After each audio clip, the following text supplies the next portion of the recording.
मंगलम पंच परमेष्टि मंगलम तीर्थंकरम मंगलम विश्वजिन्धर्मम मंगलम वीरशासनम मंगलम वीरशासनम। यस्य स्वयं स्वभावाप्ति प्रभावे कृष्णकर्मणः तस्मै संज्ञानरूपाय नमोस्तु परमात्मने नमोस्तु परमात्मने। अब ये कहना चाह रहे हैं इष्टोपदेश महान ग्रंथ में, जो संस्कृत भाषा में है। आचार्य पूज्यपाद स्वामी जी बोल रहे हैं कि हम अपना आत्मा कल्याण करें तो कैसे करें, भेद विज्ञान का उपाय हमें बताइए और उसका फल क्या है, इसके बारे में हम समझाइए। तो श्लोक नंबर 33 है, हम इसका उच्चारण करेंगे। गुरुपदेशा दभ्यासात् संवित्ते स्वपरांतरम जानाति यह सा जानाति मोक्ष सौख्यम निरंतरम। गुरुपदेशा दभ्यासात् संवित्ते स्वपरांतरम जानाति यह स जानाति मोक्ष सौख्यम निरंतरम। यह जो गुरुपदेशात गुरु के उपदेश से, अभ्यासात अभ्यास से, संवित्ते आत्मज्ञान से, स्वपर अपने और पर पदार्थों के अंतर को जानाति जानता है, सा वह निरंतरम सदा हमेशा मोक्ष सौख्यम मोक्ष के सुख को जानता है। यहाँ पर 2-3 बातें कही जा रही हैं जो हमें समझना चाहिए कि हमें जो निरंतर मोक्ष सुख चाहिए है, मतलब कि परम सुख चाहिए है, तो वो हमें कैसे प्राप्त होगा। तो उसका क्रम बता रहे हैं कि पहले तो हमें गुरु के उपदेश सुनना चाहिए। गुरु के उपदेश से अपने आत्मा के बारे में हमें सुनना चाहिए। मैं कौन हूँ, मैं क्या हूँ, मैं नहीं जानता। तो नहीं जानते हो तो जो जानते हैं उनके पास चलो, ठीक है ना। हमें कुछ पता नहीं है तो जिसके पास पता है उसके पास चलो। हमें रास्ता नहीं मालूम तो जिसको रास्ता पता है, तो सीधी सी बात है, उसके पास जाके उससे पूछ लो। पूछने के बाद भी हो सकता है हमें उसमें विश्वास न हो, ठीक है। तो फिर कहते हैं कि पहले रास्ता पूछो, और तुम्हें लग रहा है कि रास्ता हमें समझ में नहीं आ रहा है तो स्वयं का अभ्यास कर लो, स्वयं चल के देख लो, एक बार पता चल जाएगा। आचार्य मानतुंग स्वामी जी कह रहे हैं कि अच्छा ही हुआ प्रभु आपके आने के पहले मैंने सब जगह भटक लिया। दृष्ट्वा भवंत मनमेष विलोकनीयम। बहुत अच्छा हुआ कि मैं आपके पास आया, उसके पहले मैंने सभी देवी देवताओं को देख लिया। जो जो अपने आप को भगवान कह रहे थे अहम से, उन सबको मैंने देखा। लेकिन जब मैंने आपको देखा तो फिर अब और किसी को देखने की इच्छा नहीं है। आपके मिलने के बाद, आपके देखने के बाद, आपकी वीतरागता, आपकी शांत मुद्रा को देखने के बाद अब मुझे किसी और के पास जाने की इच्छा नहीं है। सो ठीक ही है, जिसने क्षीर सागर का जल पी लिया अब उसे लमन समुद्र का पानी की आवश्यकता क्या है, और खारे पानी की से उसे तृप्ति क्या है। क्षीर सागर का मीठा जल का उसने पान कर लिया। ठीक है ना। जिसने बढ़िया बढ़िया माल खा लिया हो, अब उसे औरों की आवश्यकता क्या है। ऐसे ही जिसने स्वयं अभ्यास से जान लिया हो, फिर दूसरों की आवश्यकता नहीं पड़ती। गुरु ने भी तो पहले गुरु से सीखा, और गुरु से सीख करके फिर स्वयं अभ्यास किया, और अभ्यास करके फिर उससे जाना, तो उन्हें मार्ग मिला। गुरुपदेशात, पहला संधि करें यहाँ पर, गुरुपदेशात प्लस अभ्यासात। ठीक है, सब में पंचमी दी हुई है। गुरुपदेशात, गुरु के उपदेश से। पहला तो क्या होता है, गुरु के उपदेश से। ठीक है, हम पहले माँ से सीखते हैं ना, माँ हमको जो बताती है हम उसे विश्वास करते हैं। माँ ने कहा ऐसा नहीं ऐसा करो, ठीक है, आप कह रहे ठीक है, हमने वैसे किया। सुना ऐसा करोगे पाप लगेगा, ठीक है, आपने कहा हमने नहीं किया, पाप लगेगा। लेकिन पाप क्या है हमने जाने नहीं। जैसे माँ ने कहा हमने जान लिया, सुनो उठो मंदिर जाना है, ठीक है मंदिर जाएंगे। बिना मंदिर के भोजन नहीं मिलेगा, ठीक है, बिना चंदन लगाए नाश्ता नहीं मिलेगा, ठीक है।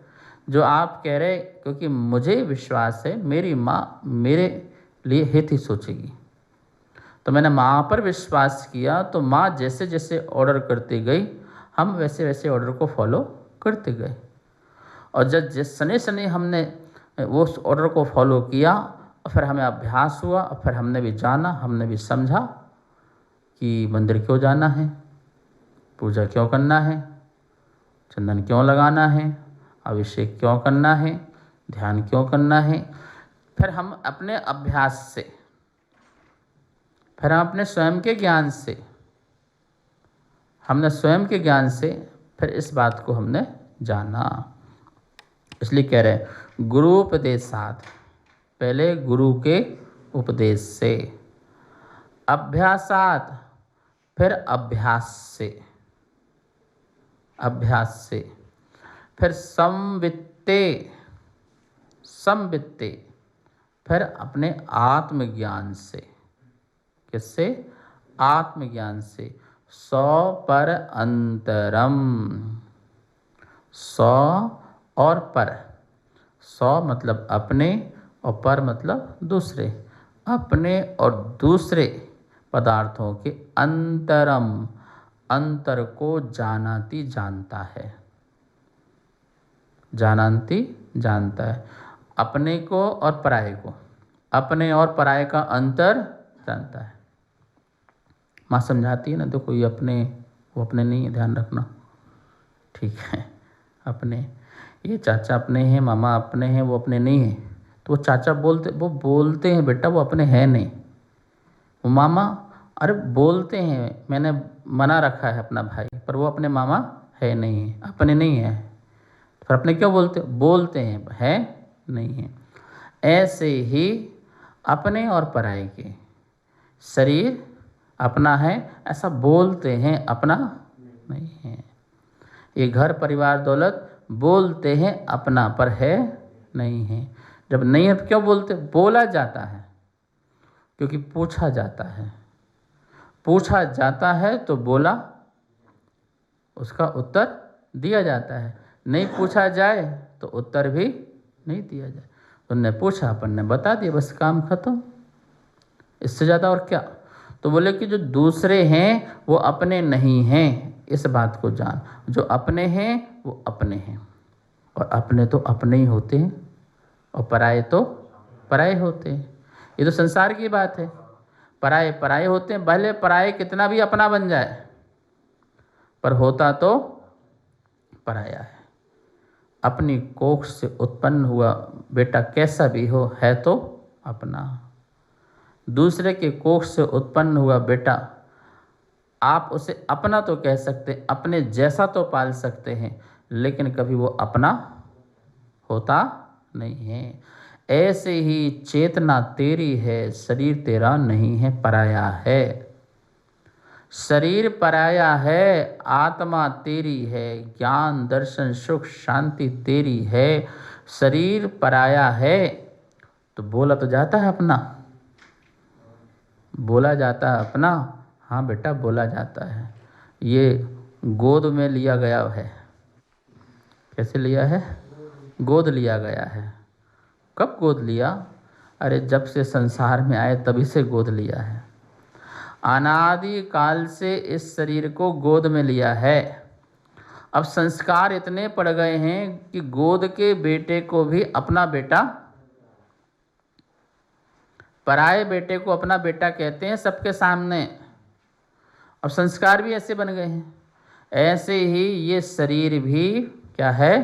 पराया है, पर पदार्थ है। इसमें मेरा बिल्कुल भी अधिकार नहीं है। यदि मेरा अधिकार हो तो सदा मेरे साथ रहे। दुनिया में लोग शरीर छोड़ के चले जाते हैं, छोड़ के चले जाते हैं। क्यों? वो उनका था ही नहीं। वो गोद ली चीज़ को अपनी मानने लगे थे। ये भ्रम है। भ्रम तो तोड़ो। कभी कभी गोद वाले बेटे से भी बहुत ज़्यादा मोह हो जाता है। इतना मोह हो जाता है कि अपने बेटा भी यदि बाद में हो जाए ना, अपना बेटा भी बाद में हो जाए तो उससे उतना मोह नहीं होता जितना कि पहले गोद ले लिया बेटा उससे ज़्यादा, और उसको सब कुछ सर्वस्व निछावर उसके लिए कर। और अपना स्वयं का बेटा जो है उससे उतना मोह नहीं होता है।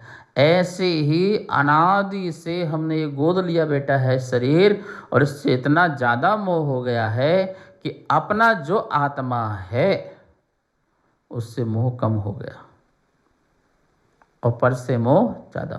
सौ परांतरम जानाति, गुरु के उपदेश से और फिर उस उपदेश के अभ्यास से और फिर अपने संवित्ते आत्मज्ञान से, स्व संवेदन से, स्वपरांतरम जानाति, स्व अपर के अंतर को जानता है। स्व अपर के अंतर को जानता है। सा जानाति, वह जानता है। वह क्या जानता है? मोक्ष सौख्यम निरंतरम। वही जीव ही निरंतर मोक्ष सुख को जानता है और कोई दूसरा नहीं जान सकता। तो 3 बातें बताई हैं। पहला गुरु का उपदेश, दूसरा अभ्यास, और तीसरा जैसे गुरु ने कहा कि ये शरीर और आत्मा दोनों अलग हैं। ठीक है, ये बताया। बोले शरीर अलग क्यों है? देखो इस शरीर तो है परमाणुओं का पिंड, और आत्मा जो है वो जानती और देखती है। ये शरीर जानता और देखता नहीं है। दोनों का लक्षण बताया, और लक्षण बता के गुरु ने ऐसा उपदेश आपको दे दिया। ठीक है, तो अब उसका अभ्यास करो। इसका अभ्यास करो कि मैं कौन हूँ, शरीर कौन है, सच में शरीर मेरा है कि नहीं, मैं शरीर का हूँ कि नहीं। इस प्रकार का दोनों का अभ्यास करो, और अभ्यास करने के बाद उसको संवित्ते, उसका संवेदन करो। कैसे संवेदन करो? ठंड लग रही हो तो मैं ठंड ना लगे, गर्मी बहुत हो रही हो तो मैं गर्मी ना लगे, ठंड बहुत हो रही हो ठंडी ना लगे, मच्छर बहुत हो रहे हो तो मैं मच्छर ना काट रहे हो। यद्यपि शरीर में बैठे हो, मच्छर डंक मार रहे हो, लेकिन तुम्हें मच्छर का भी एहसास ना हो। समझ में आई ना? कोई तुम्हें उपसर्ग कर रहा हो, तुम्हें उपसर्ग का एहसास नहीं आ रहा हो। संवित्ते, अभ्यास तो हो गया था, अभ्यास तो हो गया था। शरीर नहीं, ये नहीं, वो नहीं, बहुत हो गया। ठीक है, लेकिन संवित्ते, अब स्व संवेदन करना है, आत्मज्ञान करना है। और आत्मज्ञान ऐसी परिचय बहुत हो लेकिन परिचय का एहसास ना हो। तो बस अपने एकत्व में गए, एक पने में गए, अपनी आत्मा में गए, अपने में ठहर गए। अपने में ही ठहर जाना संवित्ते है। पहला स्टेप गुरु उपदेश। गुरु को धन्यवाद दो। साहिब बहुत बहुत धन्यवाद, हमें आपने बताया। हम तो जानते ही नहीं थे कि ये हम हैं, और आपने हमें इतना ज्ञान दिया। आपके लिए बहुत बहुत धन्यवाद। और धन्यवाद में हम उनको हाथ जोड़ें, उनको नमस्कार करें, उनकी नवदा भक्ति करें, उनकी वैया वृत्ति करें, उनका विहार कराएं, उनका आहार कराएं। ये सब धन्यवाद है। ये सब क्या है? ये सब धन्यवाद है कि हमें आपने जो है सच्चा मार्ग बता दिया, और इस मार्ग बताने के लिए हमारे अंदर इतनी आपके प्रति जो है कृतज्ञता है, तो हम उसको उपकार के लिए हम जो है हम आपके साथ हैं, ठीक है ना। लेकिन जो गुरु ने बताया है तो उसको अभ्यास भी तो करो, अभ्यास भी करना है कि जो आपने बताया अब उसका हम क्या करते हैं, अभ्यास करते हैं। और अभ्यास करते जाइए करते जाइए करते जाइए, जिस दिन अभ्यास की चरम सीमा पहुंच जाएगी, संवित्त हो जाएगा, संवित्त हो जाएगा, स्वसंवेदन हो जाएगा। फिर उसमें पर का वेदन नहीं होगा, फिर हमें शरीर का वेदन नहीं होगा, पर पदार्थ का वेदन नहीं होगा, अपना ही वेदन होगा। फिर कोई शरीर भी काट रहा होगा तो हमें नहीं पता, फिर हमें कोई जला भी रहा होगा तो हमें नहीं पता। स्वसंवेदन, स्वसंवेदन में सिर्फ एक चीज रहती है, फिर दो नहीं रहती है। फिर दो का वेदन नहीं होगा, ज्ञान है तो ज्ञान का ही वेदन होगा बस। शरीर का वेदन होने लगा तो फिर वह ज्ञान हो जाएगा। शरीर के प्रति ममत्व भाव चला गया तो फिर मेरा जो है वो मोह भाव उसमें जुड़ जाएगा। फिर सौ परांतरम का अंतर नहीं समझ पाएंगे हम। समझ में आया नहीं आया? तो ये गुरु का उपदेश सबसे पहले है। इसलिए कहा जाता है कि लाखों काम छोड़ो, सबसे पहले गुरु का उपदेश सुनो। क्योंकि जिस शास्त्र को पढ़ कर के आपको उतना ज्ञान नहीं होगा जितना कि उनके थोड़ी सी संगति से, उनके उपदेश से हो जाएगा। एक ग्रंथ को पढ़ने में आपको कितना टाइम लगेगा और कितना आपने समझा ये पता नहीं, लेकिन हो सकता है कि वो एक दिन में भी एक ग्रंथ समझा के चले जाएं तुम्हारे लिए। निचोड़, एसेंस, सार वो तुमको देख के चले जाएं। पूरे एक ग्रंथ का पूरा सार ये है भैया, आएगा इसमें भी लास्ट में, भैया इतना समझाया, सार यही है कि पुद्गल अलग है और चेतना अलग है, बस जीव अलग और पुद्गल अलग, ये द्वासांग का सार है। भगवान महावीर की वाणी का इतना ही सार है कि जीव जुदा और पुद्गल जुदा। लास्ट में, अंत में यही कहेंगे। तो जो इस बात को जानता है, गुरु के उपदेश से, अभ्यास से और स्वसंवेदन से, सौ पर के अंतर को जानता है, बोले वही निरंतर सदा हमेशा कंटिन्यू मोक्ष सुख को प्राप्त कर सकता है। इसके अलावा और कोई भी मोक्ष सुख को प्राप्त नहीं कर सकता है। इतना ही।